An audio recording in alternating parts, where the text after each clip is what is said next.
2025, lubog sa utang, ang daming problemang pinagdadaanan. Minsan napapaisip ka, ano kaya problema sa akin? Lahat na may nagawa ko na. Ngayon pa mga bossing ko, ituturo ko po sa inyo. Dapat magawa nyo po ito bago sumapit ang January 1, 2026 mga bossing. Kumuha po kayo mga bossing ko ng isang malinis na papel. Yan. At pagkatapos mga bossing ko, ay ati pong sasakahin ang ati pong kaliwat kanan na kamay mga bossing ko.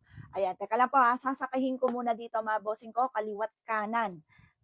Ito, dapat magawa nyo po ito bago sumapit ang 2026 Year of the Horse Fire. Ayan. Kaliwat kanan. O dito na muna. Kasi hindi siya magkakasya sa papel. Hindi ko siya mapakita sa inyo mga bossing ko dahil pababa po siya. O yan. Basta kapag po ito mga bossing ko yung nagawa nyo, positive ka lamang, magiging matagumpay ako sa buhay. Yan po mga bossing ko ha. Ito yung aking kaliwa at ito naman yung aking kanan mga bossing.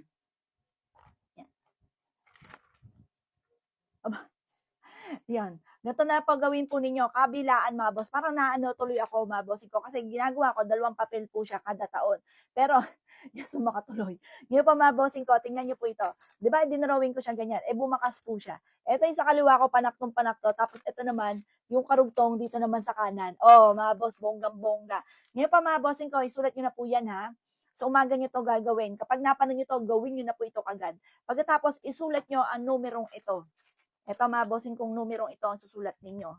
8423. Yan. 8423. Baliktaran po yan. Meron na rin po siya mga bossing. 8423. At pagkatapos mga boss, gawin nyo po, tupiin nyo po ito at ilagay nyo po ito sa inyo pong wallet.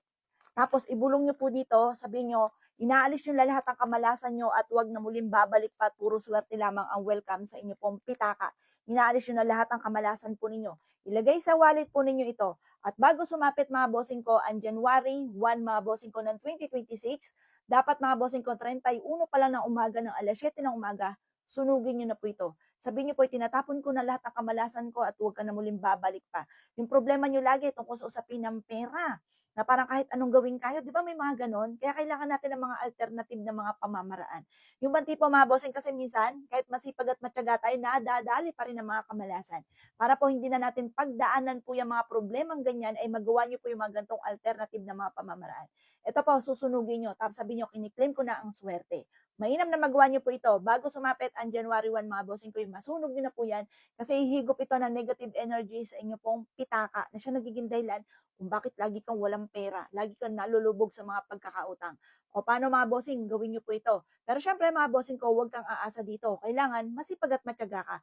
Para may patutunguhan naman ang pagiging masipag at matyaga, mainam na magawa nyo po ito. Para maalis na mga kamalasan na pinagdadaanan po ninyo at ng inyo pong pitaka.